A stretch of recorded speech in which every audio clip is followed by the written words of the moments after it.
Starting to record. Recording started. Looks like we're good to go. Alright, welcome everybody to what is the first of hopefully several episodes of A Game of Holes. My name is ExookIZ. You might know me from some of my presentations at FanFest. I've been playing EVE for a really long time. I have a corp that's been around for a really long time. But what I want to do here today is try to restart a Wormhole podcast, because I think it's been a while since we actually had one. And get Wormhole space back in the game of just having a show, letting people know what's going on, and helping publicize everything that's going on, because we've got no shortage of nullsec stuff going on, but I'm not sure everybody out there knows about Wormhole space. So checking real fast to make sure that this is working on Twitch. So checking. As always, my recorded voice seems to be horrific and I hate it, but we'll have to trudge on since I can't fix that right now. Alright, cool. Thank you, Keith. So that's a bit about the gist of the show. I'm going to try and follow a similar pattern every episode, with of course some changes, keep mixing it up. But what I want to do here tonight is I'm going to do an intro of some of the kill data. Much like I've done at FanFest, I use CCP's kill dump of a giant Excel spreadsheet of every single thing that died in Wormhole space in August to compile some data, who killed the most, who died the most. But I don't want to focus as much on that part as much as just use it to try to compare what the activity looks like and what kind of trends we're seeing. I'm a little less detailed than I usually am at FanFest, because this is coming on the tail end of, I think Quant released the kill dump literally yesterday, but I didn't want to wait too long, so I decided to just jump in and have the show. So what I can tell everybody is, I mean, there's also a bunch of other kill resources out there, but mine uses the CCP's kill dump, and what I want everyone to take away from that is, on the plus side, every single thing that has died is included in the numbers that I use to generate this kind of stuff. Other end, I only deal with final blows, and the kill values are generally a bit different than Zkill. They're usually about 80% of what Zkill has, but that can fluctuate depending on what we're looking at here. In the end, though, I think it can be worth it to use this, because especially what I'm trying to do is I want to focus on some of the smaller corps, the medium-sized corps that maybe you don't hear about all the time, or maybe they slip under the radar, or they're not as well known as some of the other groups. And when we go Zkill scraping, it's hard to really get all of them. But here, at least here, I have all of them, every single corp. In the month of August, 1,744 corporations killed something in Wormhole space, which sounds like a lot. Having done this for most of the rest of the year, that's actually right about where it usually is. The vast majority of those corps, of course, are people that got once-off kills. They were hole diving. But the interesting stuff to really focus on is what we start to see when we compare month after month and month here is we see the same corpse generally killing again and again and again. And what I like to focus on is corpse that pop up and corpse that disappear. But what I can tell everybody is, like for this past month, there were 45 corpse that killed at least 10 billion-esque, which is the kind of arbitrary line I draw in the sand to start to figure out what makes a PvP corp and what doesn't. It's easy to debate that back and forth, and we could spend a very long time talking about what makes a PvP corp and what doesn't. But for the sake of trying to suss out who's active and who isn't, that's the line I drew. When I use these numbers, they're also, I don't know if I mentioned it already, they are Wormhole only. So I'm only dealing with Wormhole space kills. So if in the future when I do it a bit more breakdown of this, and you're wondering why your corp's so low, it might be because you killed a lot of stuff in K-space. But quick comparison. People want to know, how Wormhole Space is doing. On an overall statement, Wormhole Space is healthy in the grand scheme of looking at the rest of 2017. We did see a decline in overall activity from a lot of corporations in June and July and a bunch of August, which is fairly expected. A lot of corporations get a little less busy during the summer. Some actually surged up. And I think the next episode, I'm going to try to do a really deeper dive into that one. But since this is the first episode, I don't want to get too nitty-gritty into that. I also don't have any graph porn tonight. So if you're one of the people that really enjoyed looking at my graphs and my FanFest stuff, I'll try to get back to you for the next one. But we have a decline of corporations that made the 10 bill threshold over June. July held about the same as June and went up slightly, but we had more corps that killed things in July than we did in June, which is a little funky. But the big thing that we can see is some corps held really steady. Shout out to Mouth Trumpet, Laserhawks, Hard Knocks, Shekelsquad. All of you guys did excellent at actually maintaining activity constantly throughout the summer. Numbers went up, numbers went down, but overall you guys were some of the least affected by the summer slump, as I'll call it, compared to a lot of others. If you didn't hear your name called, that doesn't mean that you didn't as well, but those are the people right at the top that I have having very consistent kill records, most of which probably doesn't surprise you. Kills are up slightly from July, but we're down from pre-summer. I have a feeling that we're going to see that surge back up, though, moving into September. So probably in a month when I do the September recap, we're going to follow up and see how that landed. But the overall kills are a bit down, but I think that that's going to jump right back up.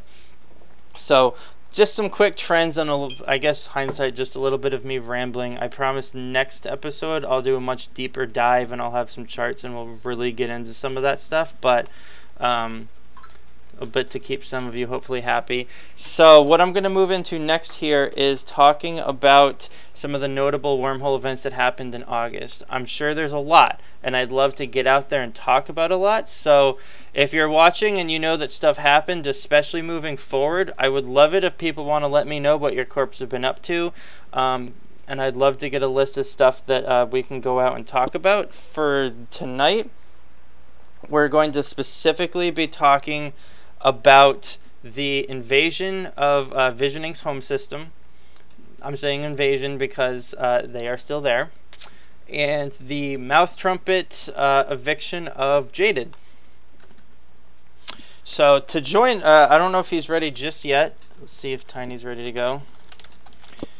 If he's not, I can talk about Visioning first. I tried to get Whole Control to come join us, but sadly it's late, they're European, and they didn't want to stay up, which is totally respectable. So I'm also, we'll make an effort to get a Euro time zone friendly version going in the future. But while we wait for, oh, hello. There he is. There he is. How are you doing, Tiny? This is a good time. Yeah, you're good. All right, so I've got Tim Nearing here, known as Tiny, the CEO of Mouth Trumpet.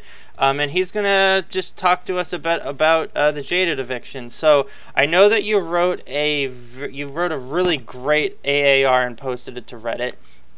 And I don't want you to have to. I don't want to have to. You'd have to just read us the whole thing. But if you wanted to do, if you don't mind, I'd love to have a couple minutes of you just breaking down for us why you did it, how it went. Are you happy with the outcome? Are you not? More or less whatever you want to talk about. So sure. I'll hit on some of the big topics, right? So Jaded and MCAV, or the corps I used to run that all became MCAV in the end. Well, we actually used to be good friends. Actually, the quite ironic thing is that Foedus, we helped them put it up, actually. We were a lot smaller back then, and we were super worried that people might like roll into us or something like that, and we knew we couldn't like defend them very well. So we did these things called sleepovers, where they slept over in our hole while during the anchoring period of our first fort, and we slept over, and in return we slept over in their home for the anchoring of their first fort. I don't know. I used to have this idea of like all of us smaller corps got to stick together, Anyway, it doesn't matter. But so was their Fortizar stuff. comfier than yours, or was yours the better furnished Fortizar? Well, theirs definitely was packed full of all kinds of more goodies, I think. But anyway, that's not the point. But we were friends. We were friends. We did ops, you know, blah blah blah. But that started to deteriorate over time, and you know, it got to a point where we were like, you know, they were rolling on us every time we saw them, and blah blah blah. And you know, the thing that's stupid is that, like, you know, it depends who you ask. I mean, like, if you ask anyone from Jaded, they're gonna tell you I'm like lying about everything. But I mean, what the fuck? I was there. I know what the fuck happened. But it was really annoying, and their leadership would always tell me, like, oh yeah, we're gonna fight you next time. We're gonna fight you next time. Like, don't worry about it. We just didn't know you were in the chain, blah, blah, blah. And then one thing to another. I mean, that's pretty much what I was writing about in the AAR. And I just got super annoyed with it. And it was a running joke forever in MCAV, that where it's like, oh, evict Jaded, evict Jaded. Or every time we see crit holes, we're like, oh, it's Jaded, it's a crit C4, oh my god. So eventually that meme came true, and we were like, we decided to do it. But, you know, that was all kind of backstory. But the primary motivator, I mean, the biggest motivator was that I'm looking at a corp that can hardly defend itself at this point, and I know for sure it's brimming full of loot. Like, that's why I did it, or we did it. Yeah, and I mean, as far as we're concerned, I mean, that was great, and the payout for it was great, and we're really pleased with it. Do you want to share a number, or are you happy just leaving with everybody wondering how much and just knowing it was I'm gonna a have bunch? to leave you wondering. It All was right, a that's fair. amount of money, though. That's fine. Yeah. But yeah, it was more than we expected, and we were really happy with it. But it was a lot of work.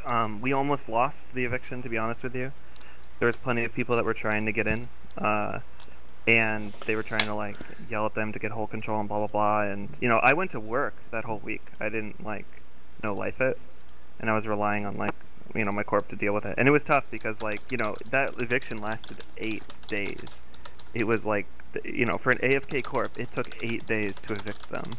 And I mean, they didn't mount much of a defense for anything. They defended one structure, but because of how timers work, it would have been 8 days. And it would have been longer if they understood the mechanics around, like, how to change the timers to be even more, like, you know, ridiculous, and spread it out and change all the timers so that all my spreadsheets are wrong and everything.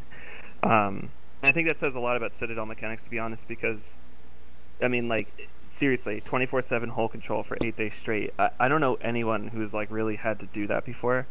And, you know, it's just, like, this corp was, you know, hardly playing, and, like, it was, like, so painful to remove them from W space. So, like, I shiver to think about what it would be like to do a real eviction against a real PvP corp, or, like, a corp that has activity and fights back. And again, I have no motivation to do that because I only want to evict people that are AFK and full of money. But the thing is like, that's crazy, right? Can you even imagine what more than a week of hull control like that is like? It's fucking bananas. But we had to do it. But yeah, no, it was really fun. I guess if you want to call that fun. And I'm glad we did it, and it pulled us together as a team. So there's a lot of those upshots. But yeah, it was fucking brutal. Citadel mechanics is brutal, man. Oh, I don't know. I mean, I don't know if I answered all the questions and stuff. So, you mentioned that they really didn't mount much of a real defense. Is that mainly because they just couldn't pull together people? I mean, from a third-party perspective, somebody that was, you know, watching and actually at one point was talking with some of the people in Jaded, I struggled to understand how they managed to do such a lackluster job defending their home system. It seems to me like, with the capitals they had and a bit of a support fleet, they really should have been able to at least do a number to you guys. But looking at the kill board, it doesn't seem like they managed to kill much at all. Well, there's a variety of different things that were factored into why they really struggled to hurt us. I mean, man, I don't want to be too mean to them. The number one thing that really was there was lack of leadership, lack of people that were organized, having a plan to home defend, actually. It's funny how many corps we have in W space and how few of them actually have plans for home defense. So that was probably, like, top of that list, right?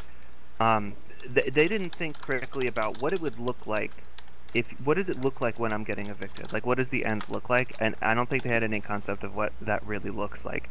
I think they were under some impression that they could mount a bunch of caps and sit next to a Fortizar and everything was going to be okay. So that was one huge point, and they really had no answer for that.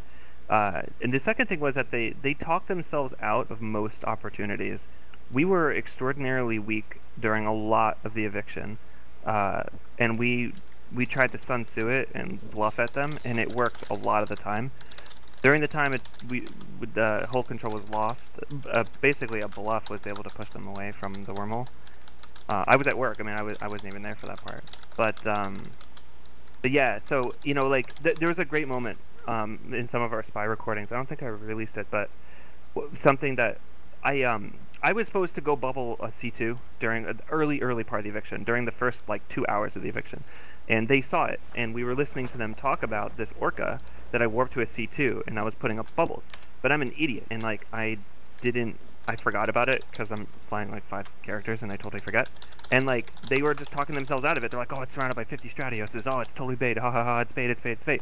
And it's like, no, I'm just that stupid. Like, I'm literally that retarded, and I forget orcas on wormholes, and I'm supposed to be doing critical tasks. And it's like, you know, those moments, they never seized them. You know, like, we were shooting structures with no logi for, like, a lot of it. And it was just that, like, they were, like, their whole concept was, like, don't get potted, don't get killed, don't risk anything, just stay huddled up, and then we'll fight on the Fortizar. The Fortizar is the strongest structure, therefore, we're going to fight on the Fortizar. Like, but when in fact, like, mates, like, you live in a red giant, like, you don't have that many people. Like, you could do bomb runs, there's so many things you could do to keep us on our toes, to stress us out, and, like, to grind us down, and they didn't do a lick of it. It was really, like, the only things they would do is, like, form up like around noon to, like, try to take whole control maybe, and then they would defend the Fortizar. And after the Fortizar was dead, they just, like, threw in the towel right there, and rightfully so. They didn't have anything left. But yeah, that was crazy right there. So I think if they harassed a lot, that would have been really, really smart.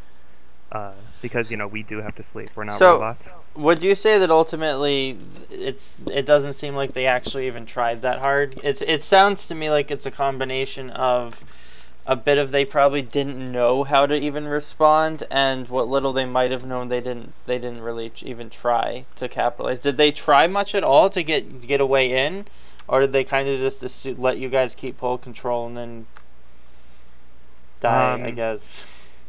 Yeah, like, we've made a number of mistakes, and they got pods back in and stuff like that, but I don't know, they would make a run. Were you ultimately surprised by how little resistance you ended up having? I was surprised by how little resistance they had, but I was surprised by how strenuous shooting Citadel structures were. It sounds easy, right? It doesn't move. I put my ship on grid. I shoot it. Somehow I'm stressed out the whole time. It's a magical thing. We were praying. Oh yeah, so this was really a big turning point, actually. So they, during the first days, we blah blah blah, and then we killed the Asbel. There's a Fortizar, the main fort, okay, and the main fort. We got it into structure and whatever. So on the day it was in armor, they tried to go to their second fort, but we had, like, these bubbles and these amazings in such a way that every time they would warp and catches them. That's the short version. And I think you cut out there. And I wanted them not to go to their second fort. I was really, really worried about them going to their second fort before their first fort died. Because if they got their cap blob into the second fort, then the eviction would, like, they would have new life still. They would still be able to pose a threat. But if they lost their first fort and all of their capitals, then they would probably throw in the towel. And I was counting on it because we were exhausted. By day 5 or 6, we all wanted to fucking kill ourselves. Like, it was horrible. We wanted out so badly, and, like, oh my god. It was just, and it wasn't even them, it was just Citadels. It was just so much work. So that was tough. So I was really worried that they were gonna wait till we're, like, super dead, and then kill the bubbles they needed to kill, and then just bolt into the other fort and log off.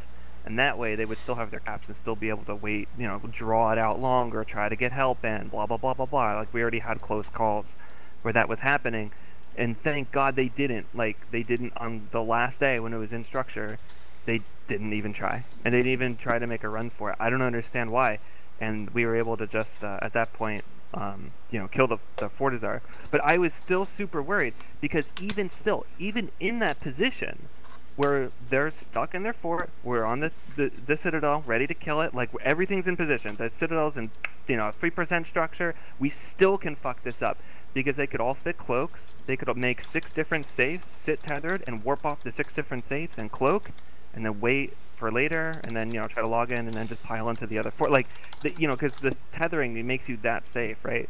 And there wasn't anything we can do, and it was like, oh, could you bump them off? No, there's PDD. Could you, you know, oh, that one untethered for a second, we should go scram it and nude it and brawl it down. No, you can't, because there's PDD. You can't get close to it. You can't shoot with artillery either, because it won't do enough damage. It'll just tank you. It'll get out of siege and get reps. And it was, oh my god, it's really fucking hard. Like, these structures are fucking hard.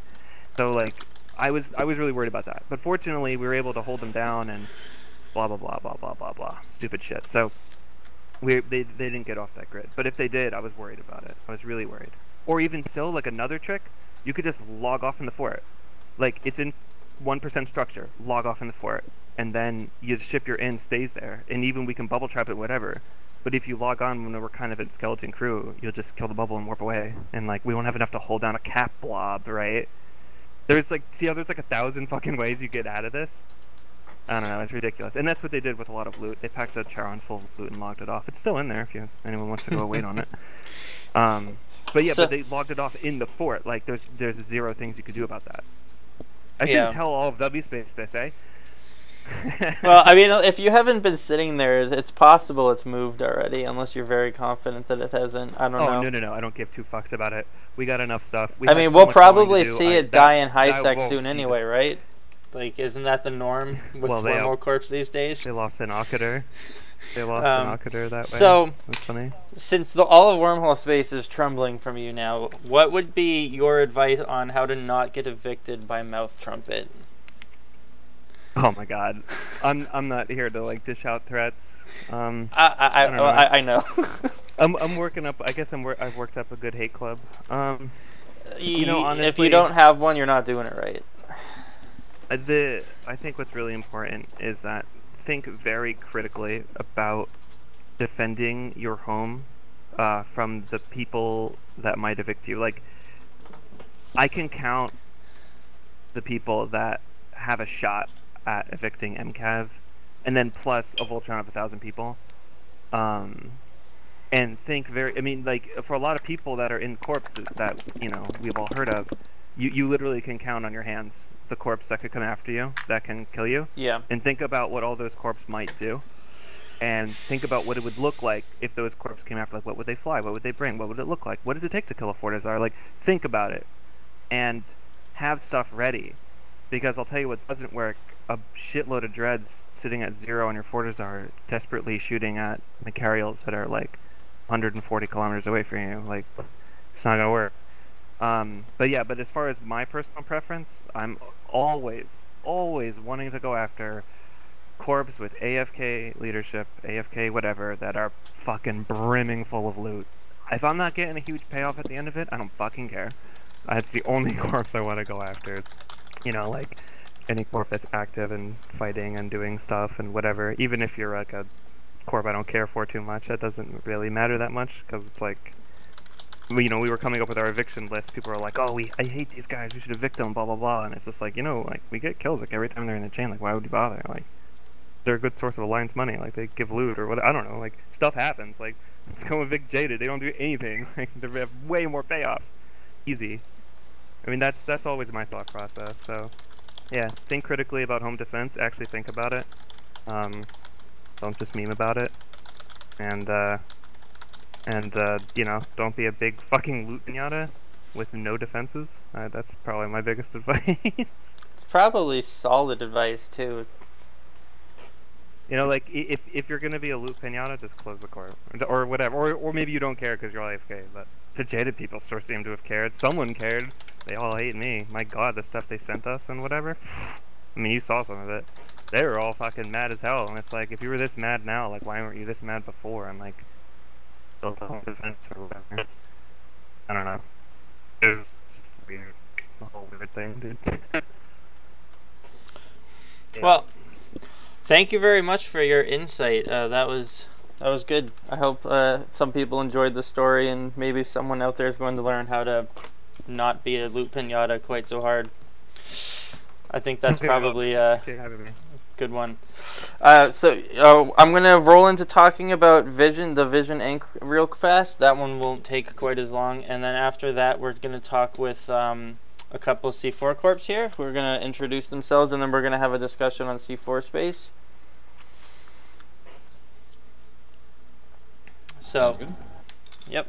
So I won't spend too much time on Vision, because while the story is possibly pretty deep, there's a lot of different people involved, and since I couldn't get most of them on here, I don't want to try to just write one narrative. But since it's big enough that I think it would be a disservice to not talk about it, would be back a couple weeks ago, we had a coalition of groups. We had Wormbro, Mass Collapse, the Dark Space Initiative, and Temporary Insanity go in and attempt to evict Hull Control, the main corp of Hull Control, Vision Inc.'s home system.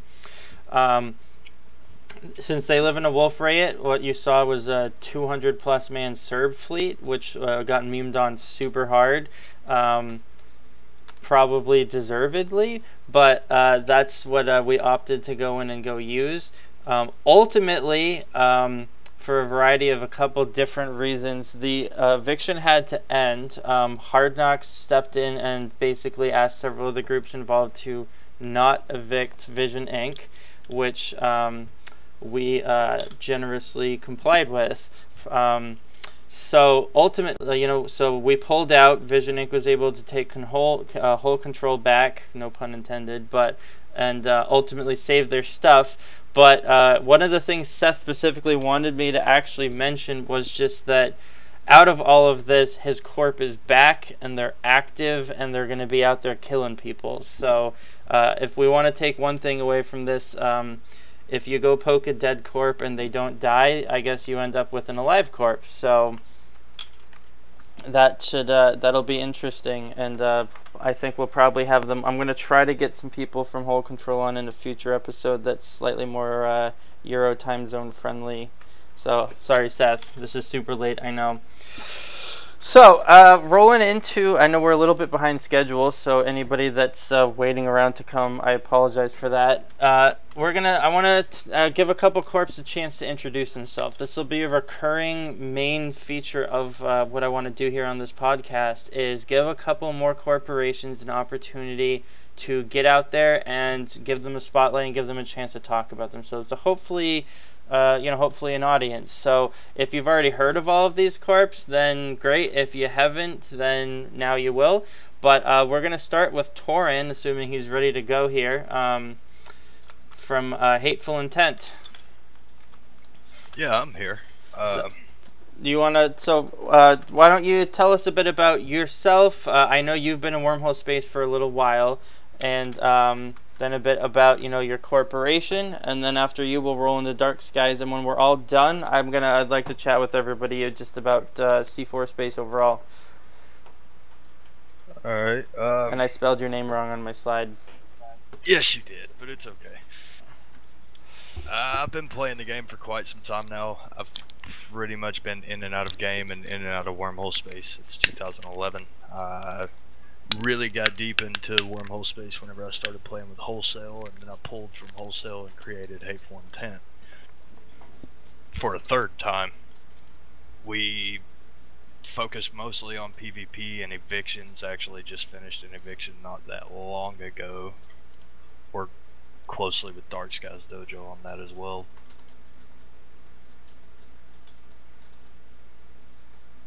Yeah, that was fun. And yeah, it definitely was. And I mean, as it stands right now, we're growing, and we're getting a lot of content from groups like TDSyn, MCAV, and groups like that. So it's always nice.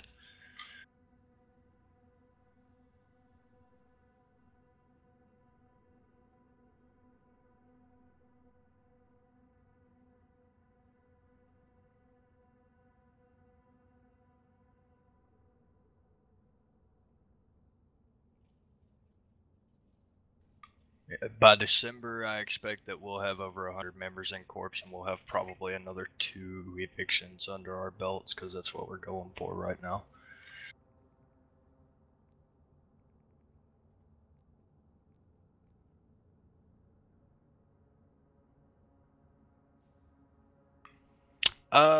In a way, yeah. That's the PvP gameplay that somehow or another I enjoy in Wormhole space.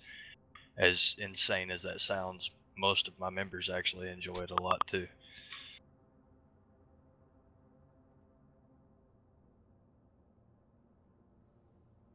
Something about 24 hours a day for like 3, 4, 5 days straight is just appealing to us.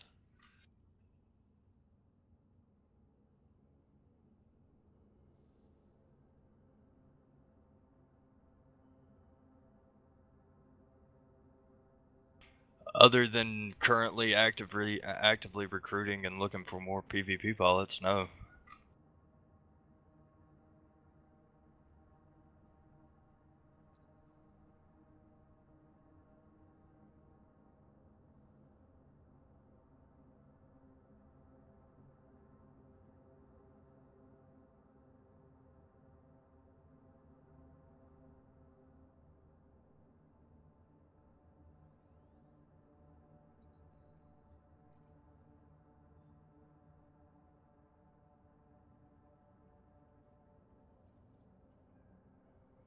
Absolutely.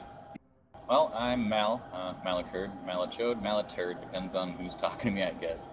I started off in 2008, took a long break, and then shortly after poked my head into Wormhole.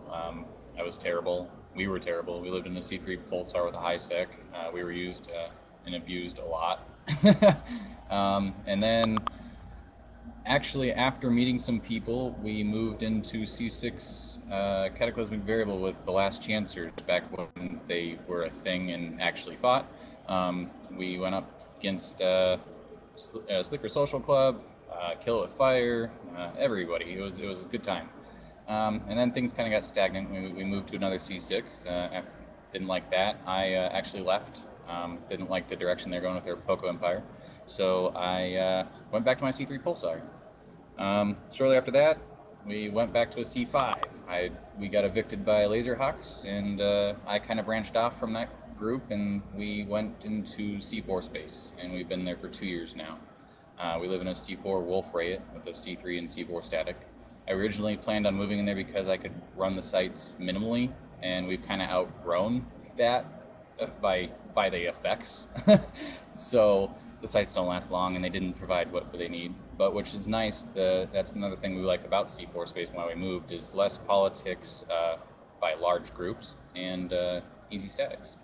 So we primarily focus on small gang up to, I mean, we can get, if we ping, we get people, but we're mostly like 10 to 15 pilots on, and we focus on small gang work.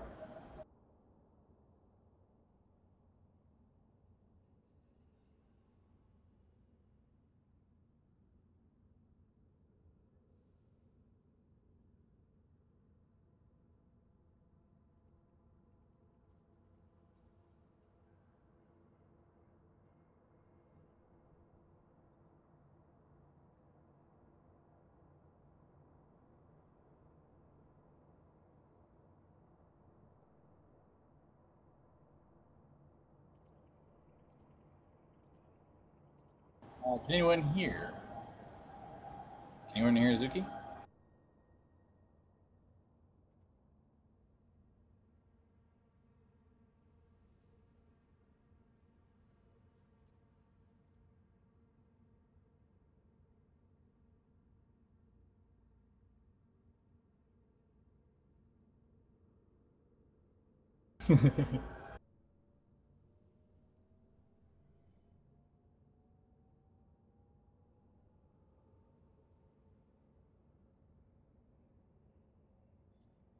Okay, sure. A little bit about me. I started off in HiSec in 2014. I took a few breaks because HiSec mission was boring. I came back January of last year with a couple friends from a different game. We started up a Wormhole Corp because that's the last thing one of the guys hadn't done yet. Corp-wise, we started off in January.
All right. How about now?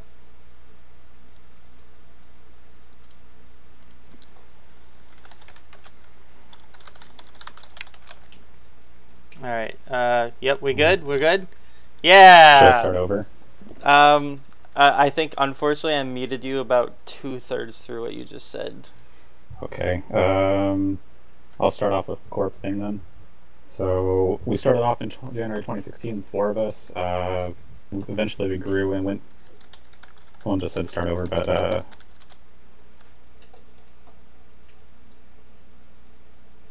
now there's an echo.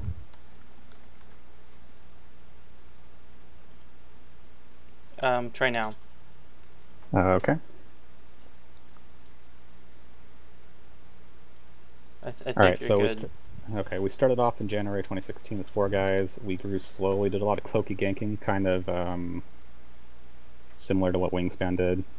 Once that kind of got bored to us, we recruited more, tried to get a little bit more serious into small gang stuff, but this was a while ago. Once we went into C4 space, we started expanding our horizons and trying to get more people to get larger fights. We're still fairly, I would say, medium to small size, so we're still getting there, but we're just focusing on PvP and getting better. We currently live in a C4 with C4 and C3 statics, no effect. We moved into that hole because it was easier for most people to run. I do feel we have outgrown it in terms of ISK potential and content, but we're still on it and working on improving.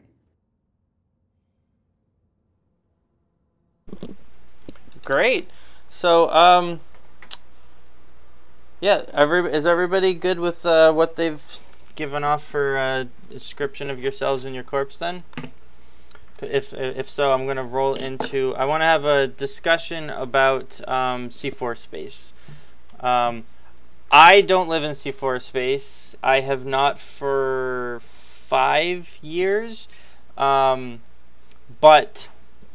What I have noticed as I've been digging into the data as well as just talking with people is it seems like C4 space is quickly becoming one of the most populated regions of Wormhole space. It might not seem like that, and I know there'll be plenty of people memeing and talking about how C4 corps are crap or this or that, but I just wanted to pick your brains because when I was new to Wormhole space, and mind you, that was over 8 years ago at this point. Wormhole space was viewed as a ladder by most people, and so everybody was always working and building their corp up to just move up to the next system. Of course, by the time I had TD sent into 5s, C6 space wasn't exactly the best place to move into, and it still isn't a great place to go move your corp into. But it seems like a lot of corporations are growing and really doing really well in C4 space, but very few of them are taking the plunge to move up to C5. excuse me, I want to go, I don't want to say that's bad or a problem or wrong, but I would love to hear from all of you really about what it is that keeps your corp in C4 space, whether or not you think your corp would move to a 5, whether the 5s are attractive or not attractive to you. So I guess we can start with you, Mal. What are your thoughts on why your corp's staying in C4 space? Mostly because our play style. Like I said, we are mostly small gang, and we like that. If we need to put up a big fight, then we will.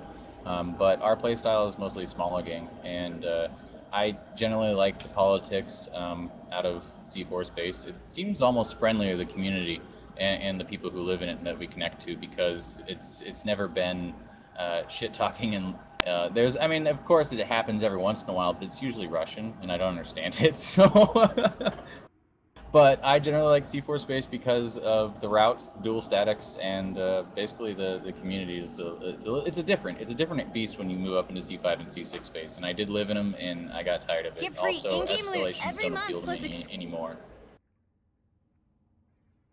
I might not be rich, but I'm happy. Well, that's sometimes all you can really ask for. So Tord, I know your corp's probably a bit newer and hasn't necessarily been living in a C4 for years. Does your corp have any plans on moving up to a C5? And if not, or either way, really, what keeps your corp in a C4? We don't really have any intentions, as far as I know. None of my members or myself desire to live in C5 space. We're a lot like Mal. We enjoy the smaller gang tactics and the comfort of knowing that no one can ever just fly a capital right into my home hole is nice to have at times. And I mean, in all reality, yeah, we can't, dread rat or carrier rat, but I've lived in a C5 before in the past, and I can't really justify the ISK difference for the loss of that minute security.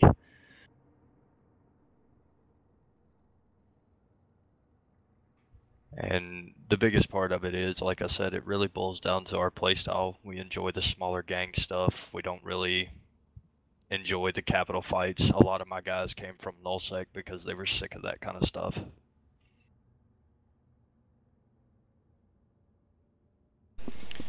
Great. Sorry, I got a little distracted. There's lots of people whining at me on Twitch chat. So I guess not necessarily best for last. Heidi, what are your thoughts on moving up to C5 space and/or staying in C4s? Currently, we don't have any plans to do so, but it is an option for the future. It does look alluring to a good portion of our members. So the problem is we're not quite sure if we're ready to get into it.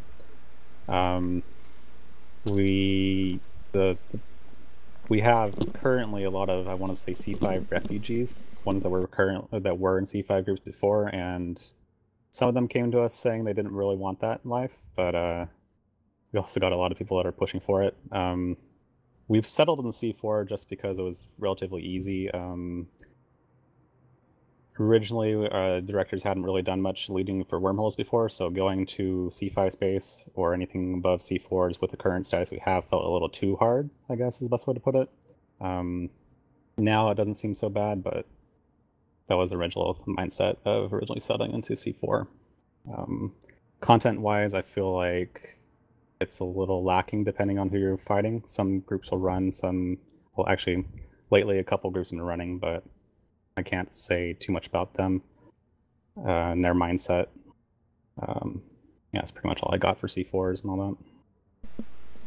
So, I was just curious, what did you guys see as being necessary to be a C5 corp? Because a couple of you mentioned earlier about the kind of sizes of guys you have and fleets that you're pulling around.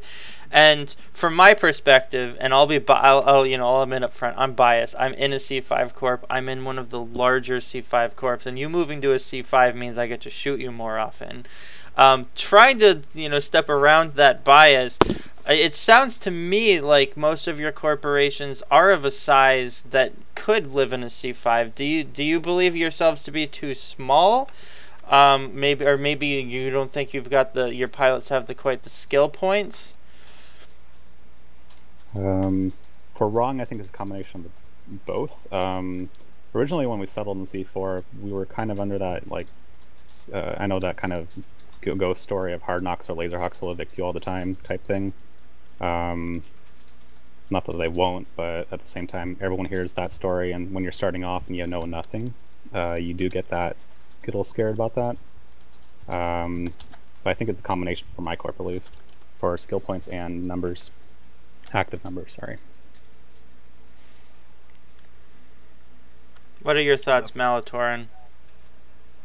For me, it kind of boiled down to number of people and also capital investment. You jump into a C5 and fire up a home and you're doing active PvP and stuff like that, and you can't drop the ISK to build the things that you need to defend yourself from corps that can literally match you in every possible scenario. It wasn't a good option for me at the time. Yeah, That's totally fair. We didn't have the indie team to do so yet at the time. And then since we've rooted in and really just kind of found basically our retirement home, we didn't really want to move on up to C5. So I did enjoy C5 for a while. We did have fun. But I am glad that it's over. I just, skill-wise, I think most of us are pretty good. I mean, it's a small group, but we've been playing together for at least 3 years. So skill-wise, yeah, we're all good on that, but we just weren't interested anymore. Do you guys see this trend kind of continuing?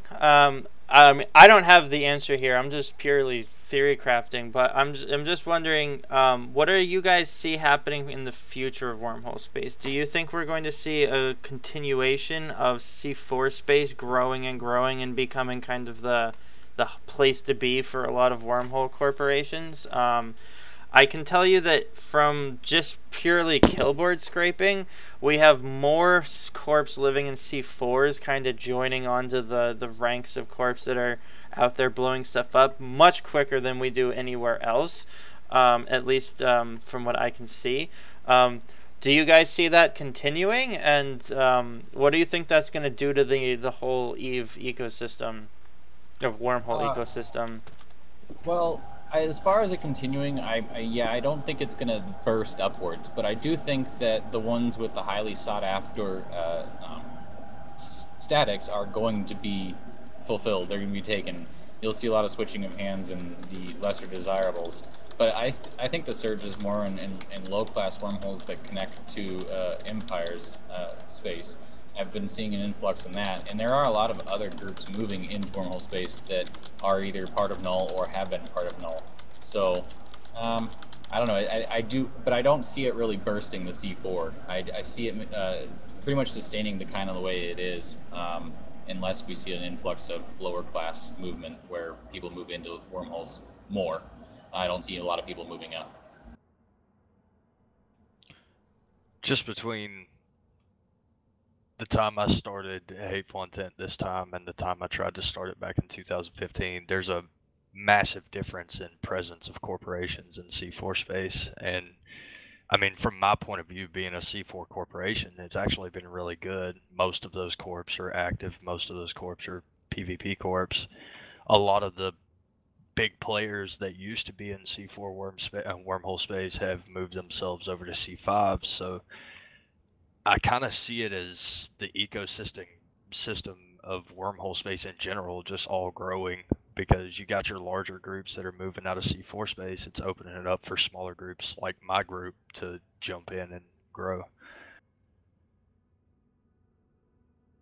And I got no doubt that they're just going to keep on, you know, filling up the C4s, especially the desirable ones, your C3, C5 statics and C2, C5 statics. They're going to keep being filled up. I don't think you'll ever find a time where it's easy to find one of those holes that doesn't have someone living in it.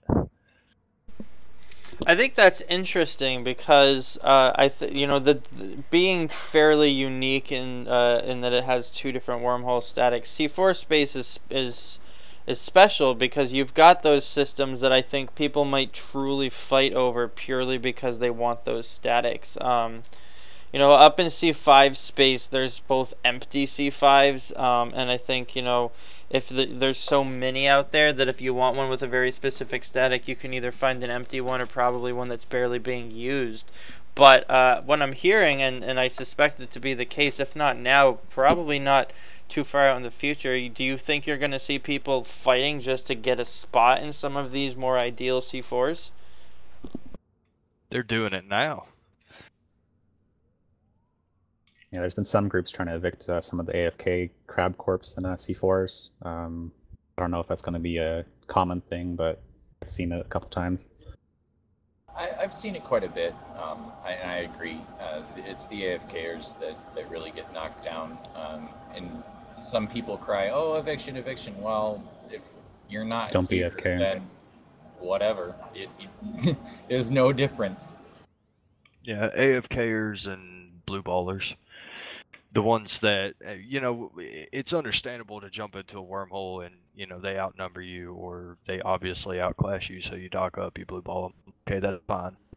When you do it literally every time and your kill board shows it because you do it so much, I mean, sure, go live in a C2 or something like that, but C4 wormhole space, I've always been a big proponent of PvP corpse owning C4 space.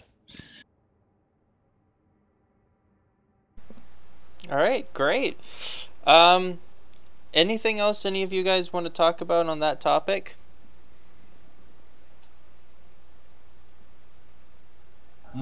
Unless you have other questions, I think we're good. No, I mean, I didn't come in with a giant list of questions. I just thought, you know, since we've got the three of you, I thought that would be a discussion that was both worth having and that we'd be able to have a decent one. So what we're going to do next is we're going to take a quick 5-minute break. And when we come back, we're going to be talking about Tech 3 cruisers. And specifically, I'm bringing on a couple more people. We're going to talk about whether or not people think the meta's changed, whether or not it hasn't changed, and as much as they're willing to share, at least, of their corpse plans, what they see happening to the wormhole space PvP meta. So we'll be back in just a couple minutes, and we're going to pull on a couple people and take it from there.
I know. Never mind. So yeah, all right. So we're back. Right before we start, I have a question from the audience for you, Foedus. Someone wants to know if you consider your corpse cocooning club to be Oh God. especially important as to Hard Knock's success in Wormhole space. Yeah, we got a new forums we got a new forums for HK, and like we can do a like a group type thing, and like somebody created a cocooning club, like, and I didn't know what clubs were like back then, or cocooning for that matter, and like I got spammed invite for this cocooning club thing, and I like learned what cocooning is, and like it's like only join this club if corn cocooning is a thing, obviously. So I joined it. Yeah, because But yeah. Pubway tells me that if I start a cocooning club in my corp, he says that we'll probably take over Wormhole space. 'Cause Probably, he says like- it's central to your corp's identity. Mm-hmm. But Because you all have to be like cocooning people, like that stay in a cocoon and play Eve all day, right? I mean, I can definitely see how it brings the corp together. That's for sure. Mhm. But so, I can move to the last slide. That is definitely lacking. Well, there you go. Look at your faces. I have a slide with you guys on it. So what it's been almost 2 months since the July patch came out, and we were given the new Tech 3 cruisers. And while it's probably early to say this is the meta, I'm not sure if I'm not sure we've seen all of Wormhole space kind of consolidate into one, which is probably exciting. But I wanted to take some time and chat with you guys about your thoughts on whether the changes were good, whether they were bad, if you like the shakeup, if you don't, and a little bit about your predictions, as much as you're willing to share about your corpse probably somewhat OPSEC doctrines and what fits you're using, but just where you think what changes we're going to be seeing. And we don't have to round robin, so feel free to jump in. I think right off the bat, it's the obvious elephant in the room is goodbye legions in a way. I mean, you already see damnations replacing them for the majority of your heavy armor brawls now. I mean, Skies are more efficient. I mean, when you remove the drones off the field, they're pretty similar in terms of damage. The tank is better on the damnation by a long shot, which I guess in the fax meta is useful. I mean, You're a lot slower in damnations though than compared to T3s, but like, yeah, what Steel said, rip legions. They absolutely destroy the Legion. Like, you can't fit the 6 launchers or like 6 launches of Newt prop mod in a 1600 plate anymore without fitting like an ACR on it, or like doing a special plate, one of those syndicate plates or whatever, and just making the fit horrendously stupid. Meanwhile, like the Loki being able to fit that with a better tank, with cheaper mods and more power grid to spare for more guns and more it's just straight up more versatile in almost every way. I mean, exactly. like, I guess maybe I'll plug our doctrine. I guess anyone relevant in Wormhole space knows it already, but like, we've been using armor already Lokis, just because, like, I guess you can make fun of us for trying to copy Sleeper Social Club, but like, we put them side by side with like the Sluckneers and HFIs, and they're just stupid good, and it still gives you all the armor escalation options that you would have with like the standard Legion fleet, your Balgorns and your Nanazus for fax and stuff like that. And like, I think that's awesome. I know Tim Nearing is doing blasts. I guess I don't know if that's public information, but there's blaster prots being used by them. They've used them in a couple BRs by now. I've seen some cool Legion fits. I mean, like, cool by like, it's different, but not that it's really that good compared to other ships. And I've heard of 1000 DPS Tengus, but I think that's a meme, and I don't think that's real. But I still think that they're definitely they're super real. Whether or not they're going to work well is a different discussion.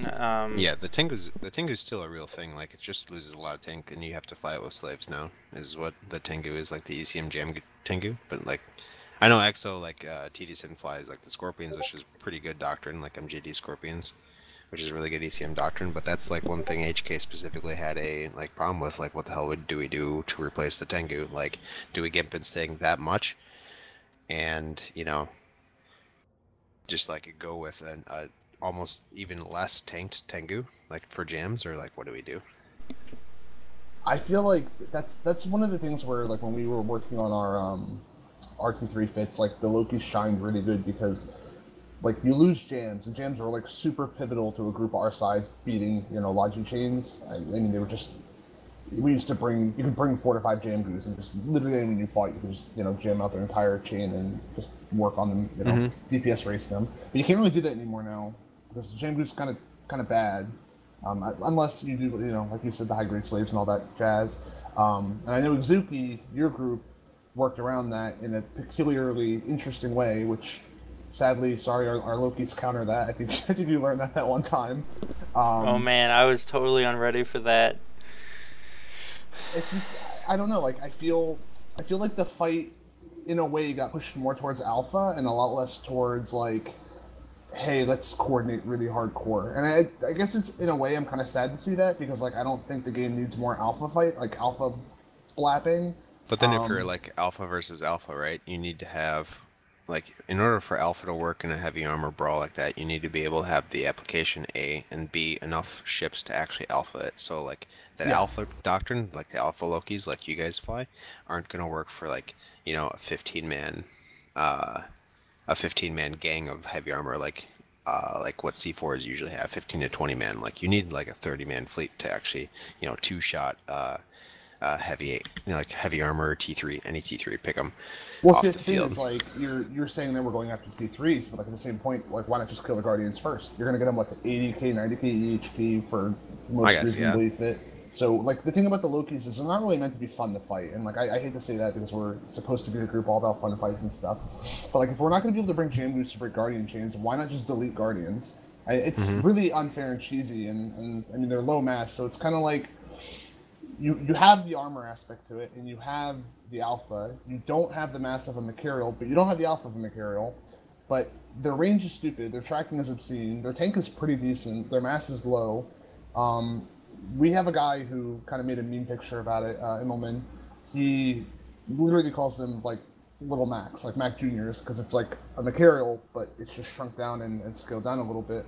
And I guess one of the aspects of our corp is like we have numbers. I mean, like I'm not going to say we're the largest or anything by that standard, but like, we can bring decent numbers, at least enough to kill Guardians. And for us, that's what matters. If they bring Valgorns, well, not Valgorns. If they bring like a fax, I mean, it's kind of harder to work around. But we've been trying to lean more on the bushes. Like you have a fax, but they don't really rep to 100. So if you can't break the fax, just beat them off the fax, take them off of it. And I think bushes and T3s now, like you can. Using the projection on some of them, you can really synergize really like hardcore, and it changes the like balls deep cap warfare meta to more of a positioning meta in some way, which I think is really cool. Yeah, just to bring this kind of around, what most wormholes from my MC, I'm not going to leak HK's doctrine. You can kind of see it on our kill board if you want to, but like groups are flying like some version of the Loki or the Legion, and then some groups are making the Proteus work. It would be like a blaster Proteus, mixing those in your comps, because rail Proteus has kind of got shut down. You can't fit 2500s. Yeah, you can't fit 250s anymore with a 1600 plate and a prop anymore. And a lot of nullsec groups have also recognized that and just like gone away from AHAC fleets completely. But yeah, then some groups fly Damnations, like some version of the Damnation to make it work in their fleet, either with like a range extension rig or a damage rig Damnation or another tank rig Damnation. So Newt Legions are still a thing, except people have just like swapped out Newt Legions for more Balgorns, because Balgorns are so cheap and so effective. So that's where like most of the mass of a whole is going towards, like either that or a capital. Is just people are like, okay, guaranteed 5 Balgorns each fight. That's what we need for heavy armor fight, is like 5 Balgorns and then 8 Logi or whatever it is. So, do you think that if Balgorns start to get more expensive, which I think is kind of overall CCP's plan, is to slowly pump those prices back up, do you think you will see Newt Legions come back? Or do you think this at the end of the day, the efficiency trade-off, a Balgorn is going to Newt way more than you're going to be able to get on a Newt Legion. Do you think we'll see Newt Legions really, or you think we'll just see Corps sucking it up, buying the pricier Balgorns and still throwing them into the fray? I still people are going to fly Balgorns and like Legions on ults, like people now do in HK. They're just like a Legion on an ult that they don't really like watch as much, or like a Balgorn on a main where they do watch, or just like Balgorns on ults even, because they're really tanky ships to have, really price, effective for what they cost right now. And even if they're like what other pirate battleships are, like 500 mil, even at that point, at that price point, they're really cost effective to bring to a fight. Even if they went up to $1 billion, I'd still think you'd see Valgorns. I mean, like, ISK isn't really a problem. Like, when you get to the level of income that you can make if you really, like, optimize it. And I think the big thing about Valgorns that, like, you don't get from the Legion is capacitor alpha. Like, that's the thing. You know, we were kind of playing with it, and you can really mess with people's cap chains. Just like, you get a good jam from something, or you get a boosh, and you can just, you know, cap zap whatever's still near you, and you can really, like, make a big difference there. Whereas a Newt Legion, it's not as much in one go. And on top of that, like, if you're trying to kill dreads, like, it's really just about nuking their cap down as fast as possible and then throwing damage on them. I mean, that's what it is. And the Balgorn's by far the best at that. And they're obscenely tanky too. I mean, if you're fighting like caps and they're in a well-formed armor fleet, like, they're gonna video web you, they're gonna paint you like crazy. Like, HK's done it to us. Foedus, it hurts, man. But like, especially when you bring a fax to the field, like trying to nude out a fax with new legions doesn't really work. You need to have like 5 Balgorns, 6 Balgorns there to even touch its cap, or even any dread nowadays. Like any dread you like fight, except for like meme XL or like ASB Phoenixes, are gonna have a cap injector on it. Like it's guaranteed to have a capital cap injector on it, injecting, and like to go between the reps, do like that to alpha them, you need to alpha their cap with Balgorns. It's just no other way. And the range. I guess range is one thing too. I mean, Balgorns still have the advantage on. I mean, I've never really compared the new Newt Legion to the Balgorn, but X-type Newt Balgorn is just, it counters so much ranged war. I mean, you can just go through and instead of having to cycle your medium Newt 2 or 3 times on the T3 to Newt it out, I mean, you just put 2 Newts on each, turn them off right away, and just keep cycling through their DPS, and you can cut lots of the midside war pretty quickly. And when you get to like the bigger scale of fighting, that's really important because you're neuting their war more defensively than offensively. I mean, you're doing it to save your guardians and make it less stressful on them. And Balgorn's still king at that. So, do either of you guys, or well, Torin and Mal, you're always welcome to chime in as well. Do you guys think that Shield Tech 3 fleets are viable now, or do you think that everything's still just always going to stick to armor?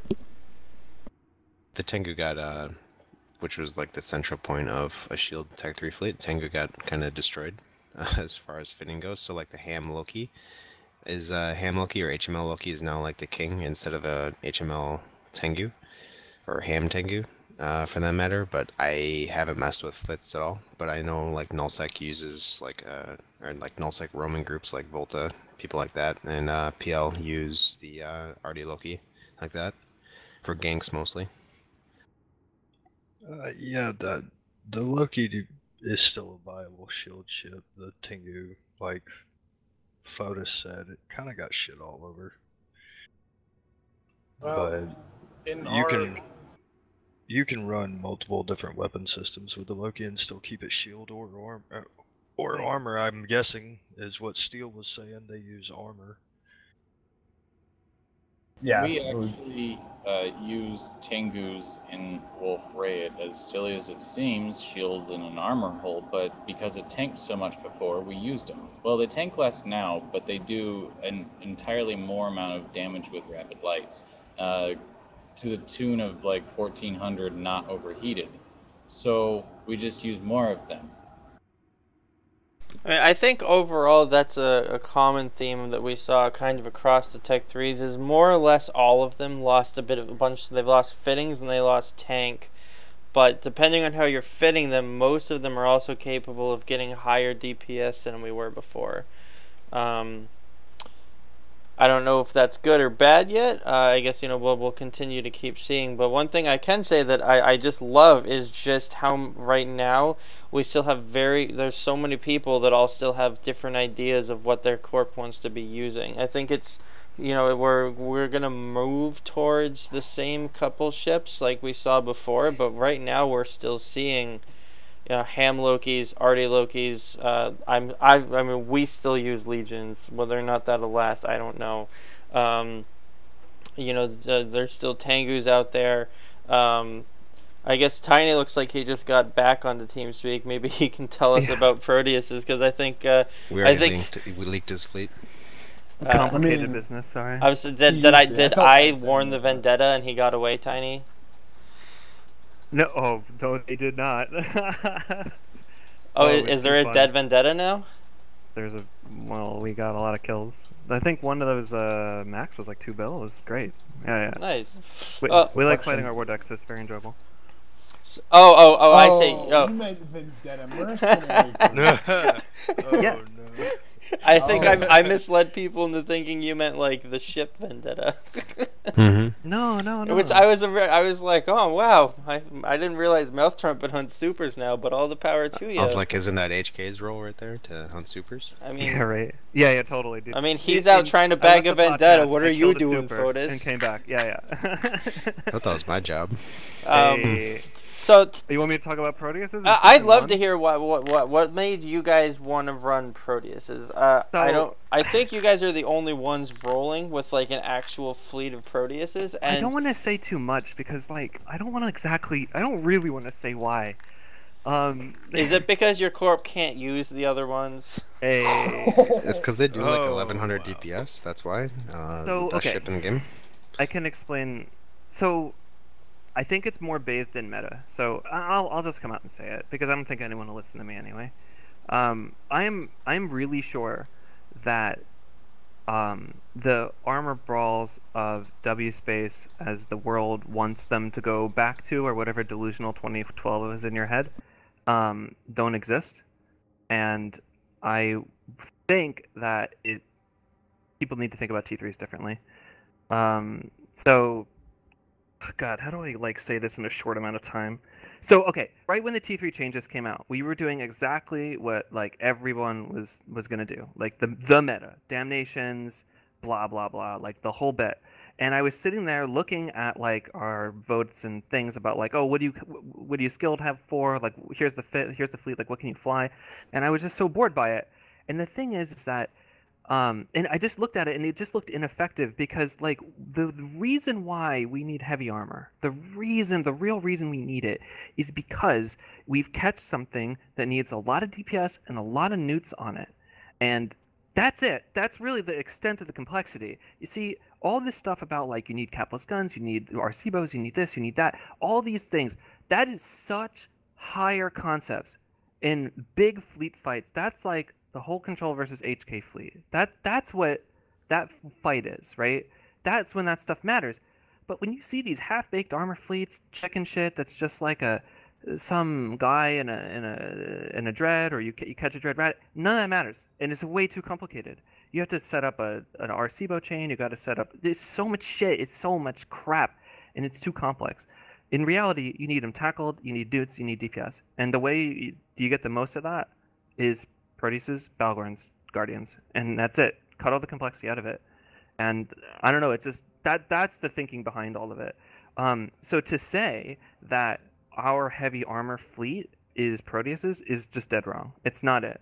That's something we use for kicking the shit out of Vendetta mercenaries in HighSec. That's something we use for catching ratters. We call it, the fleet, its name is called calling bullshit. So whenever I say, like, we see a fleet that's just like, you know what that would die to? Yes, and newts. And it's like, I write in the pings, I write calling bullshit on insert corp name here, and it's just like bullshit, and we just go after it, and that's the theme of the fleet. So like our heavy armor fleet doesn't exist. We have home defense, we have this like ganking style thing, but like the big heavy armor brawl that I'm supposed to do, it doesn't exist.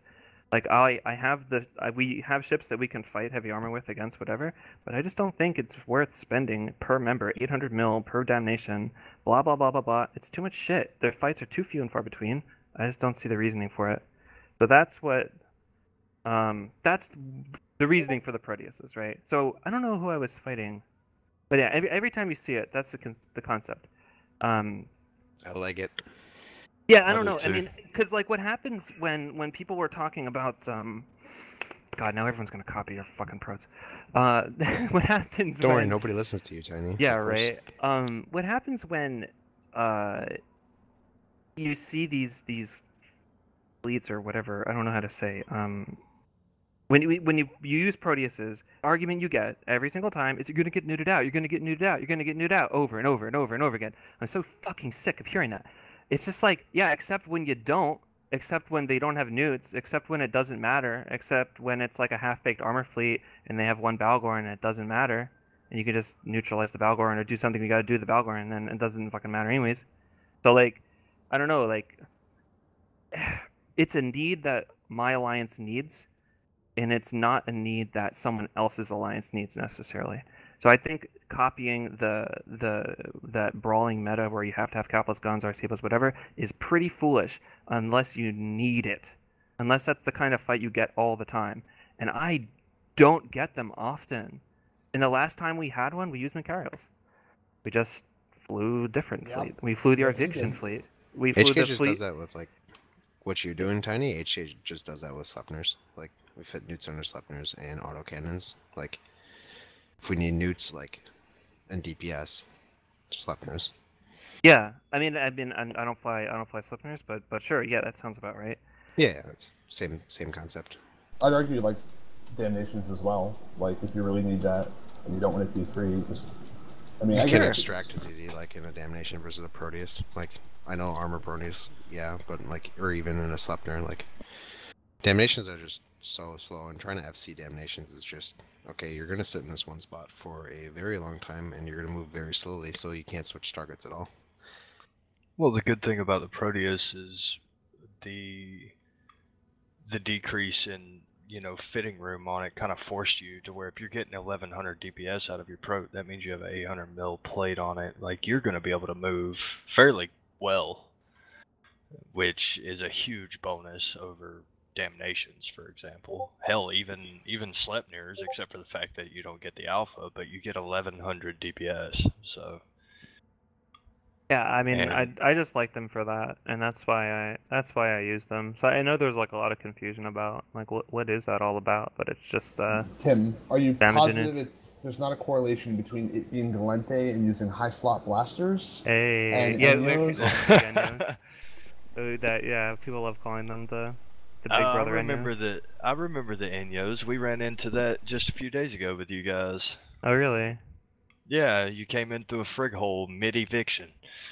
Oh yeah, that was really Oh, annoying. yeah. Yeah, we saw that whole thing and we were You just like, forgot to ask us to come with you.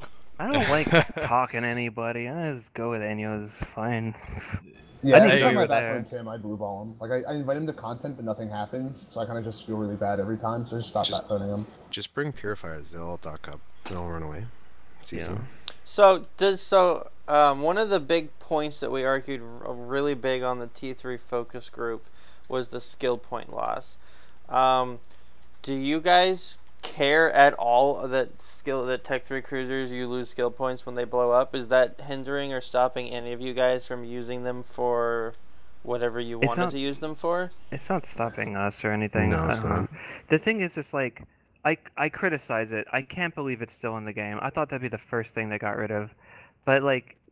I think it hinders new players from doing it because like they join in 5-day train for like newer dudes like getting into T3s is a lot of time, and a lot of corps require you to train like offensive and defensive to 5 because it's a big increase, right? And if you lose one of those and if you're a new player, like that 3 to 5 day train is just absolutely brutal for like people like trying to skill up their characters, you know? I just can't understand that mechanic at all. Like, you know, when you design a game, you want to design mechanics that are fun. Even the things that are not so fun, you want them to be fun. You know, you don't want to... But this is literally a mechanic that's in the game that just isn't fun at all. It It's like literally losing encourages skill points you- is not have it's not fun. It encourages you not to fight sometimes. Like we've actually had get it. times where like we've had something big and we like know we're going to be using our T3s, and we've had something in chain, and it's like, look, I don't want to risk the skill point loss this early. Like I know that my guys can't afford to skill inject all back in, and on top of that, like if they're going to make the argument that like, oh hey, like for really big brawls you should be using command ships anyway, because command ships are clearly designed to be big brawling ships and not command ships. It just I feel like it's pointless. I don't know. I think the loss does nothing good. And for us, like I guess our group kind of came out of nowhere. The whole like train a Mark Cruiser 5 and be able to get into anything, like any position in the fleet was super cool. I mean, between the Sacrilege, the Legion for like, you know, important stuff, the Guardian, you could get, you know, Devoter. That was awesome. But now I kind of feel bad saying like, okay, well, train, like, you're a new dude, you're new to Wormhole space, you know, we're gonna get you set up. Now train a Mark Cruiser 5. Then when you're done with that, queue up, you know, 3 months of command ship skills and have at it. And like, to me, that's like I don't like it because there's so much other stuff those dudes want to fly besides that one ship. They want to fly Dogworms, they want to train into Dreads, they want to train into Fax, they want to train into Dictators, they want to train into like so many different things, but oh, here you are stuck training command ship skills for like the one ship we use that's actually a command ship because it's the kind of like what CCP pigeonholed it into, which is why we kind of just said like, screw that, like let's do this Loki thing instead. Yeah, I mean, one of the big reasons that we kept the skill point loss was that Fozzie is a firm believer that it adds a meaningful decision on whether or not people are going to use it.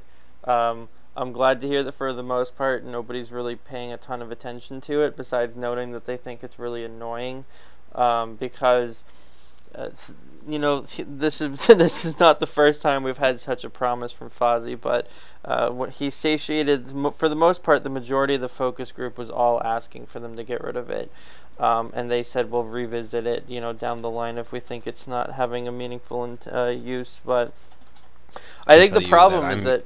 Go ahead, sorry. I can tell you that I'm having a meaningful decision when I fly against T3s. Like when I FC against T3s, I make sure T3s are pointed specifically so that other people lose the skill points because I just think it's funny. Yeah, Wow. That's a big MCAV T3s meme, actually. point to T3s, point to T3s. You Yeah, know, yeah. They fucking always say that. Whoever like, loses more skill points loses. Exactly. They're probably more expensive, right? Because they're more blingy fit, right? And then like they lose SP because they lost a T3, and like, oh, it's so funny.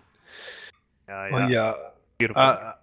Whenever they cut down the tank on them, they definitely should have cut out, or at least cut down the skill point loss on that.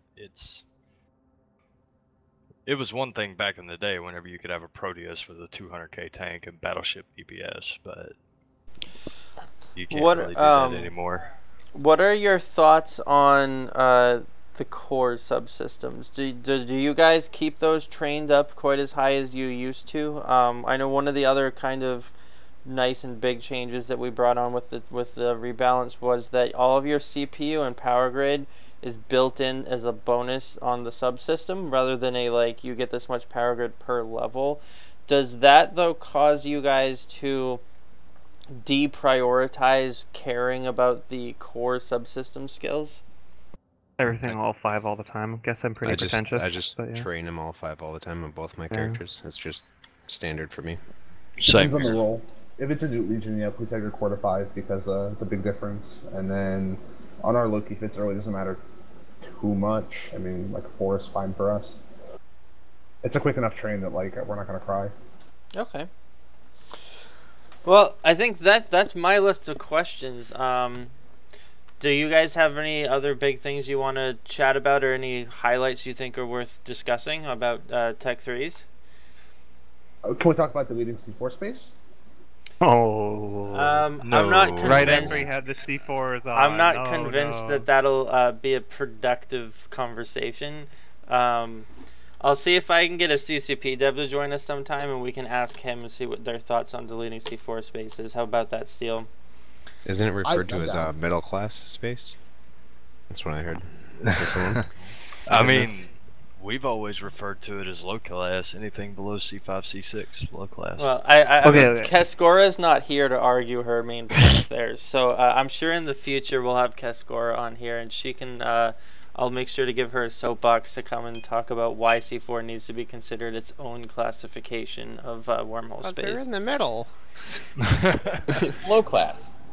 Okay, I do have something to derail because you talked dual static 4s, which got me thinking naturally about the logical conclusion that everybody wants, which is dual static 6s. But peep this meme, all right? Peep this meme, because we already got told by CCP and the CSM multiple times, like, get fucked if you think you're ever getting a null static on a C6, right? So fine. But what if there was like a pact, rip politics out of this, because obviously there's a lot in C6s that is like a huge thing, but what if like every PvP corp left 5s, left 4s, and like all agreed to go to 6 with 6 statics or something like that, and then we would like always be running into each other because we had like 5 times less systems. Like, that'd be fucking wild. I think that'd be too much PvP. It's like 2013 W space though. Dude, that'd be so Yeah. ridiculous. Like, you wouldn't be able to get anything done. Like, you would actually have to like, I don't know if it would even be a positive thing because like, you would have to fight for space control. I think to have things like getting logistics done or getting whatever, because there's always going to be someone somewhere really close to you. Well, that's ask about like, Exo. oh my god. How relevant that was. He was there. Oh, I guess. Well, like NoHo was a thing, and they were in their 6-6, and TLC was in a 6-6, and Aharm and all those guys were in 6-6. Oh, that was a time, all right. Mm-hmm. There was a very brief couple months when having all the PvP corps, well, not all, but many of the big PvP corps all in 6-6s up was just, like, it worked. It was what you'd imagine in theory. Like, we were having large brawls, like, several days a week. And that sounds fantastic until everyone actually starts to run out of ships and money, and then you're like rolling and you're like, oh hey guys, yeah, we fought you 3 days ago. We'll be back next time or something. And we started, it got derailed pretty quick because everybody wants to imagine that they want to be having big fights and like just PvP nonstop, but it's hard to keep everybody, at least for my corp, it was hard to keep everybody in that constant mindset, and it was taxing. But this was also back before farm holes were really super popular, so most corporations were still using Home sites, man. their home sites. I mean, Hard Knocks is well versed in TDSon's home site fleets back in that day. Those TLCs. Oh, I mean, you guys dumpstered 40 of our dreads in a week, so you guys were there. Fucking Lou. He's in the chat somewhere. Lou, it's all your fault. Personally, but yeah. Is there a story behind why we need to talk about taxes and broker fees, Foedus? For what? Somebody Jesus, in don't chat's even ask about demanding that we talk about those. Like, I am a firm proponent of, like, doesn't matter how old you are in EVE, like, you'll learn something new every day. And not every day, but like old people still learn something new. So me, coming out of my farm hole, like I had 8 billion loot or whatever, so I was like, okay, let's go sell this. And I sold it, and I told, how much you get from with after taxes and brokers fees, and they're like going through like, hey, that's not right, like what's going on? I'm like, I don't know, I just sold it. And I've been selling blue loot not immediately, like to a buy order, like for 3 months. So with brokers fees for like as long as I've like existed in this game, and like I didn't know about that, and I'm not ashamed to admit it, because like, yeah, I can care less, but yeah, I mean that's always how it goes. You learn something not in new. Jita, no. So what it is like, even to like the NPC buy orders, if you don't click the drop down menu to sell immediately, you sell it with a broker's fee, which is like, I don't know what the number is, but it's like an extra 5%. So like, yep, on 10 billion ISK, you sell it with like 500 mil in taxes. So every 10 bill that you've sold, you sell it with 500 mil in taxes. And like, I've farmed over hundreds of billions. So it's, yeah, that's fun. But yeah, you learn something new though. I don't know anything about PV. Well, I'm gonna wrap us up here because I think we could probably sit here chatting for all night, but I don't want to do that. Sorry, guys. You gotta have episode 2, dude. Well, I mean, so yeah. I want to thank everybody here for coming and joining us. I hope people had fun. Hope it was informative. We peaked at 61 concurrent people watching the stream, so for a like 2 days out planned last minute throw together, I'm relatively happy with that. I don't want to promise, but I'm probably going to do this again in 2 weeks with some new people and a new agenda. But what I'd also love, everybody, feel free to shoot me in-game on Slack, Discord, whatever, your feedback, thoughts. I know I was a little wonky with the OBS stuff here and there. I'll make sure that I got that down pat for the next one. and especially sourcing me stuff that you want to hear talked about. I know for current and recent events, I really only had 2 things for the month of August. I'd love to find out that the month of September has way more things that I could mention and talk about what's going on in Wormhole space, because I'm sure there's a lot more going on out there. But I'm going to rely on some people helping me, get my eyes everywhere, and especially know what's happening in places that I wasn't personally involved in. So. Drop me a line, let me know. I'll use that as a focus item for a future episode, Hyde. We'll bring some people on to talk about how to not suck. I'm not sure I'm great for that one though, but I'll find some people. How to start a corp? That one I could probably talk to. Yeah. But so I'm gonna put together a plan, and I'll send it out everywhere when I have the next episode planned. But again, thank you, Mal, Torin, Foedus, Steel, Tiny, everybody that's listening. I really appreciate all of your participation, and thanks for coming. Thanks, mate. Love you. Have a good night, everybody.